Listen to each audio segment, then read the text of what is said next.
Dans l'espoir de créer une nouvelle tradition, on peaufine, jusqu'au dernier moment avant la cérémonie du prix de l'influenceur. Allons-y. Les présidentes du prix des influenceurs, la princesse Camilla et ses filles Carolina et Chiara, espèrent réunir la nouvelle génération des célébrités des réseaux sociaux et les invités plus traditionnels de Monaco. Donc, vous me mettez à côté de l'ambassadeur de France? Oui. D'accord. Et ensuite, j'ai en face de moi le ministre des Sports et de l'Éducation? Non, non. En face de vous, vous avez le duc. La reine d'Égypte. Ah oui, la reine d'Égypte, Sa Majesté. Oui.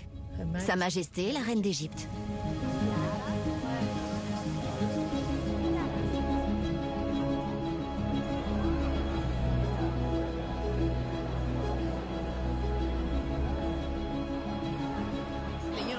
Vous savez, dans les familles royales, on sait qu'il ne faut pas prendre de photos, qu'il faut être discret. Quand vous allez à un mariage royal, on vous dit de ne pas utiliser votre portable.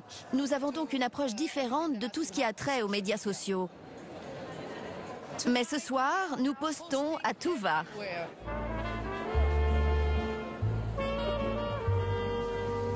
Le prince de Bourbon et des deux Siciles a accepté de soutenir sa femme dans cette aventure, même si c'est un peu inhabituel pour lui.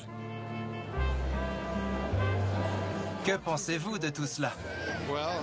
Pour moi, c'est totalement un nouveau monde.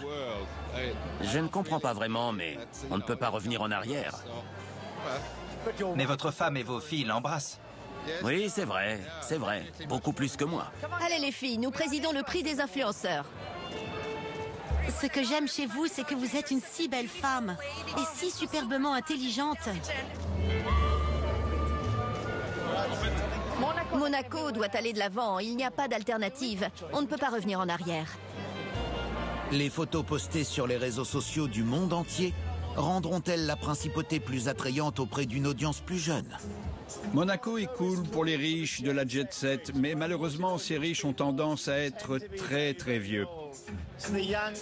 Alors le marché des jeunes aisés ne pense pas que Monaco soit très branché. Tous les influenceurs qui sont ici ce soir et pour le week-end ont tous moins de 30 ans. Certains d'entre eux ont jusqu'à 15 millions de followers. Donc quand ils taguent Monaco, ils voient que c'est un endroit jeune, excitant et à la mode. Les gens sont intrigués à l'idée d'y venir. Vous pensez que c'est le cas? Je ne pense pas, mais ça pourrait le devenir, ça pourrait. Et le gagnant est Jonathan Cuban.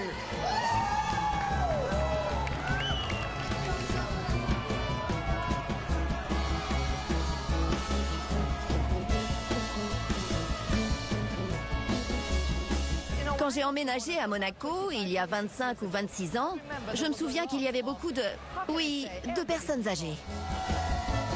Ce serait terrible de vivre dans un lieu où seules les personnes âgées viennent prendre leur retraite. On ne veut pas de ça. On veut que Monaco reste un lieu glamour, unique.